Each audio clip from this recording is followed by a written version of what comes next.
I'm happy to be here today. I'm glad to be doing another KS Shield Clinic marathon as we move into the latter part of May and into Hetharo. So I am looking forward to sharing with you, and I have some questions that I hope to answer as part of this Shield Clinic.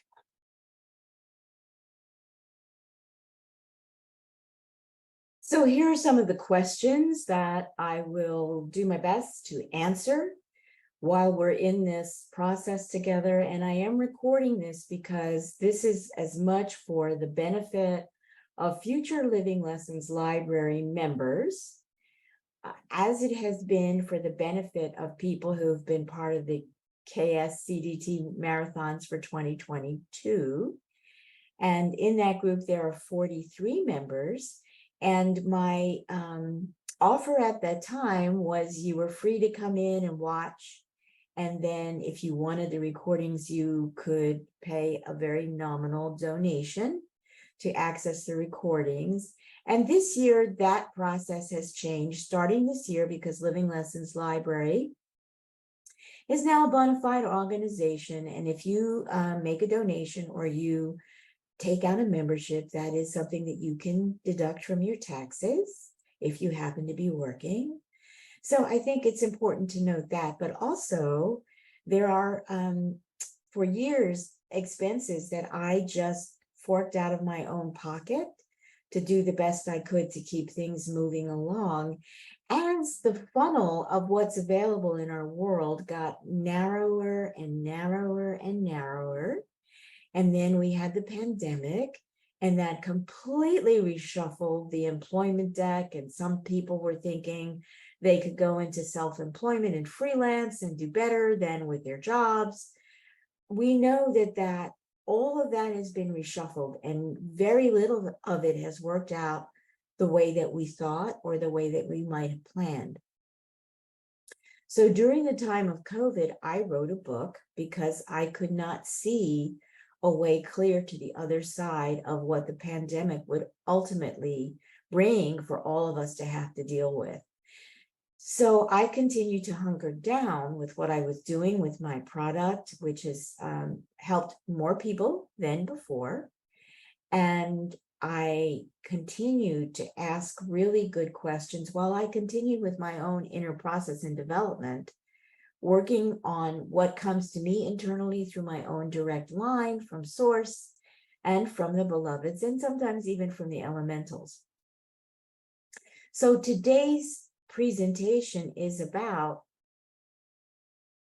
what is it like now that we are in 2023, and now that the KS material has been available for 23 years, that's a whole generation.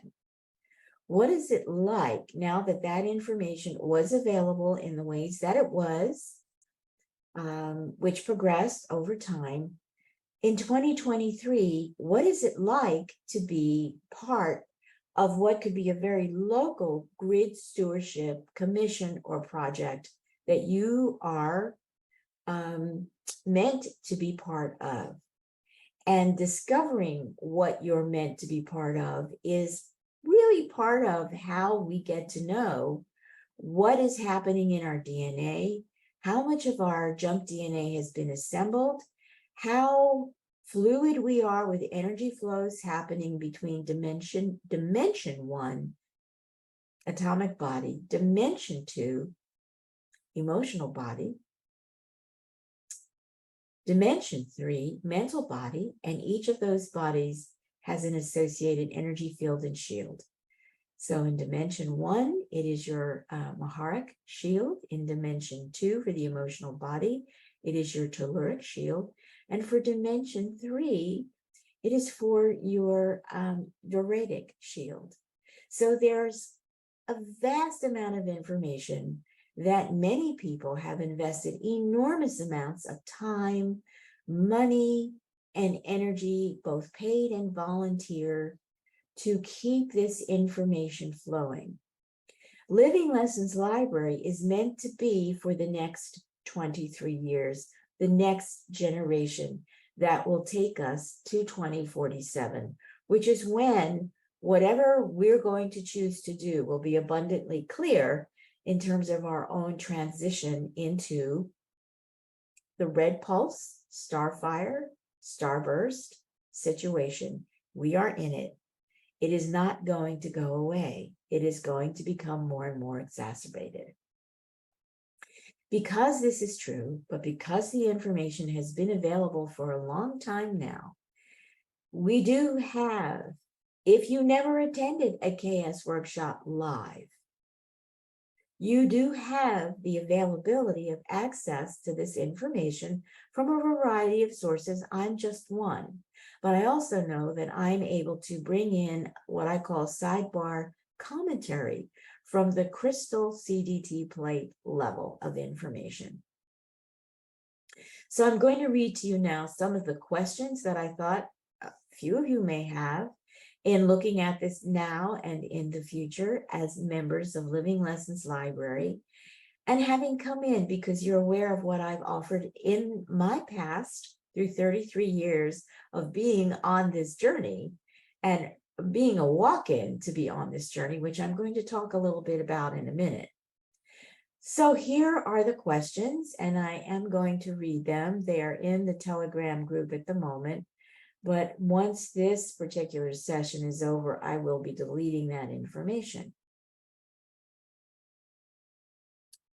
So our first question is, again, what is it like to be part of a very local grid stewardship project that is part of forming an island of consciousness that becomes part of a safe zone? And primarily my purpose in presenting this information to you in this Chaos Hetharo Marathon is so you understand where we are with the safe zones and how you can still position yourself to be part of or included in a safe zone wherever you are in the world. You can create one where you live if you have enough energy to do it, or you may be called to make a move to a new location, or you may be directed and suggested to hunker down where you are and work on the grid, the frequency of the ascension island where you are, and to raise that up to the level of being able to connect with Median Earth if your skills and abilities and your light quotient allows you to do this as an individual within a group, within a community. People you may know, people you may not have yet met. So we're going to look at that information. Next question, what leads up to being ready and able to work with Elemental Command as both a co-creator, and you're welcome to join into the process when and if is the big word here, you are free and clear to consciously co-create the grid stewardship outcome of an ascension island. This means you have to be prepared. This means you have to have done the work. The people who are going to be hosted in primarily will be people who will leave their physical bodies as we come into the 2027 to 2043 window of time. Again, timelines are fluid.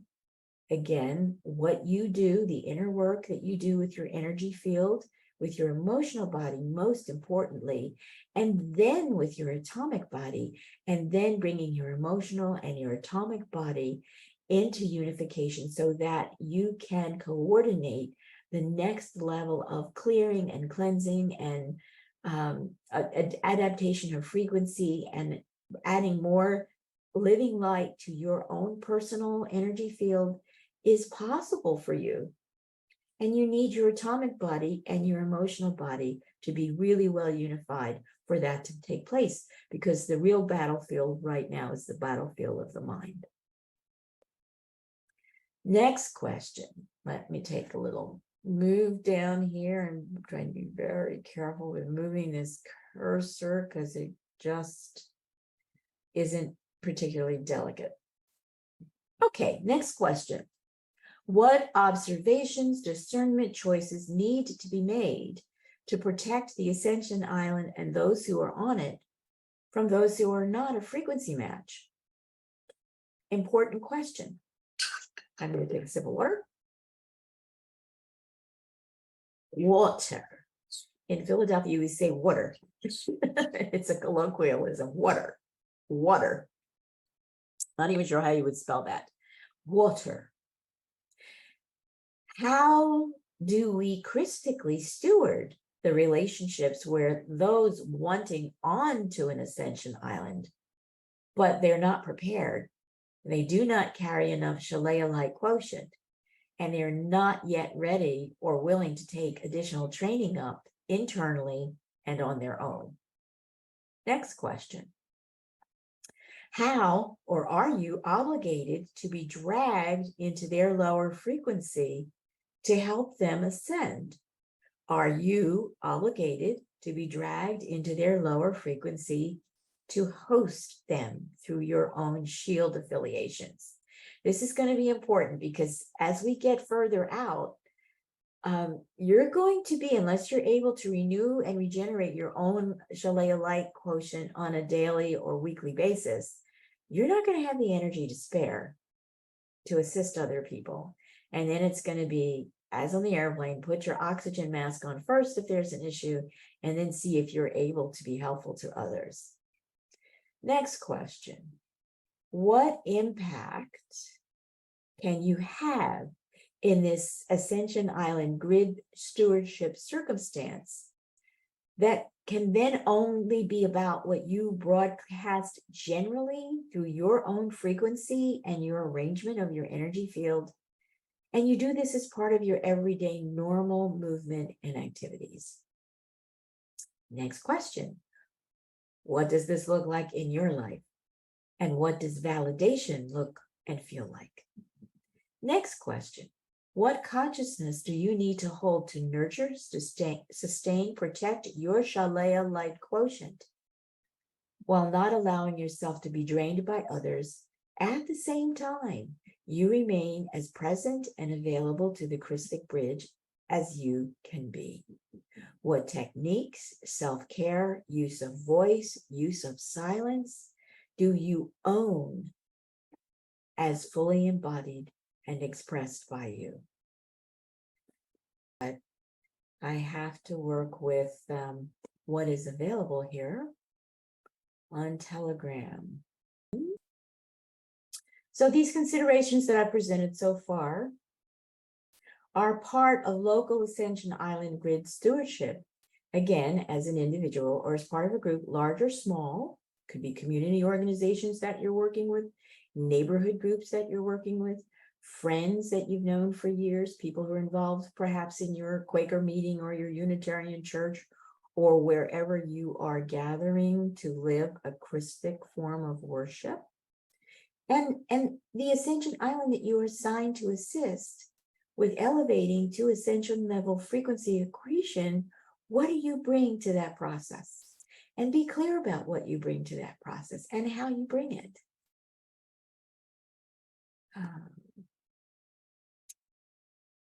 Cursor situations here. All right, next question. How do you engage your physical body and energy field alignments with the suggestions that are now coming from your unified heroic self or your probable selves grouping, your soul self, and your source self? Next question, and this is crucial. How do you recognize by resonance and more refined orchestrations of energetic interference as events, circumstances narrow down the funnel of what is becoming clearly visible crunch time? Next question, how do you Christically release whoever, whatever is not aligned with your specific ascension journey, be this family, your own children, partners, and friends? I will share that I had a recent experience with a family member and a friend coming in to visit who was describing where his own children are now in his life. And this is a very evolved individual. He has, his brothers have taken 3 completely different paths. And some of them are going to involve sovereign fall, And some of them are going to involve Wisadek or Bihara fall. And he is probably likely going to make the Christic Ascension. Incredible. This is one family. And he happens to be really good friends with my son, who is still working out what his choices are going to be. Again, these are a few of the essential considerations of this KS Shield Hetharo Marathon 2023. Self-assessment in truth, transparency, trust is a joyful yet demanding new form of inner work as you commit to maintaining your Shalea-like quotient at 60 and above, and continuing to raise it when and if it's possible for you to do that. Now, what light quotient factors are now being revealed in your inner guidance about dietary recommendations, resources that are supportive for you and possibly for others, feeling your body's acceptance or rejection of any food or beverage on a day-to-day basis right now, and moving forward, staying in the present. How do you choose and then manage ongoing relationships with individuals you sense maybe on the sovereign fall path, but who are earnest about their impending fall, being Christic, green dragons? How and when do you discern that creation or sharing space time is possible for you as an individual who is fully embodying the best, unique, individualized self-care that aligns with your choice?